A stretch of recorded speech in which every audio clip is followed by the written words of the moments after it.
Hello guys, good morning. Nagbalat po ako ng dalawang patatas, tapos ini-slice ko ng cubes, tapos pinakuluan ko. Pagkatapos ko pinakuluan, naluto na siya. Kasi gagawin ko po siya ng mashed potato. Pinipisit ko po yung patatas. Yan. Kasi 2 piraso lang po yan ang ginawa ko. Hindi ko na po ginawa ng french fries kasi nung isang araw french fries na patatas. Ngayon, ang gagawin ko mashed potato naman para maiba naman siya.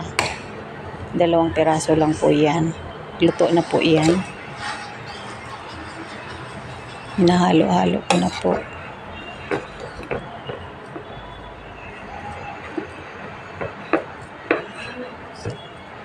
Pinamash ko na. Pagkatapos, nilagyan ko na po ng asin. Asin na kulay pink po yan. Ayan na. Nilagyan ko po dyan ng asin. Pagkatapos, nilagyan ko yan ng paminta. Para malasa naman. Ayan. Pagkatapos, parehas po sila ng brand ng pangalan. Pagkatapos hinahalo-halo ko na uli. Minimix ko na po siya para mahalo ko yung lasa niya. Kunting lang po nilagay ko dyan, kunting asin. Yung burger niya. Yung mampatino ba? Yung ihalo ay partner ko sa kanya. Yan. Ganito lang pala magawa ng mashed potato. Dumikit po sa kutsara.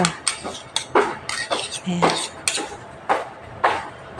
Pagkatapos niyan,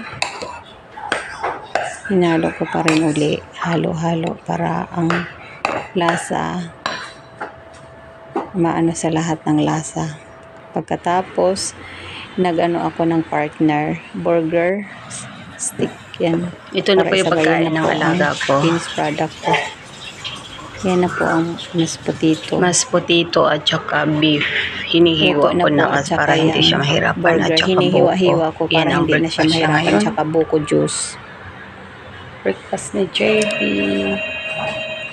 Amen. Yan po. Father, Ready? Son, Holy Spirit. Amen. Yes! Eat na. Oo. Ready to eat na po. Ayan. Ready to eat na po si JB. Mashed potato. May siya, water buko. What did you say? Is Yes! yummy? Yeah. Yes! Yummy? Yeah. Okay. Ayan na po. Sige guys. Tsaka yung buko, hinihaluan ko ng laman na buko. Kinayod ko na yan dyan. Yung kasama doon sa sabaw. Yan na po. Pasensya na po kayo dahil yung kasama ko tumawag. Napasagot po ako. Yan ang ihalo ko doon sa sabaw buko. Pero hindi lahat na buko ilagay ko. Konti lang. Yan na, sinala ko na.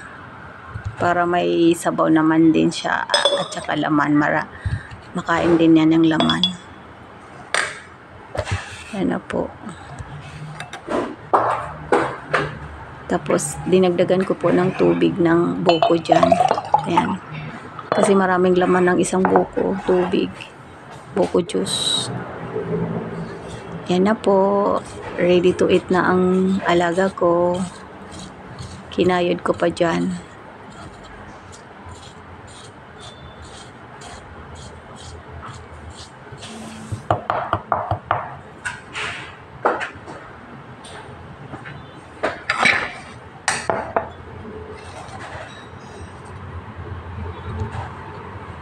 Yan, kinayod-kayod ko pa yung buko dyan. Napahaba pala to. Isang buko lang yan, pero kalahati lang po ang ilagay ko, hindi lahat. Kasi madami. Baka ayaw ni GB ng maraming buko, kaya konti lang. Okay guys, see you next video. Bye!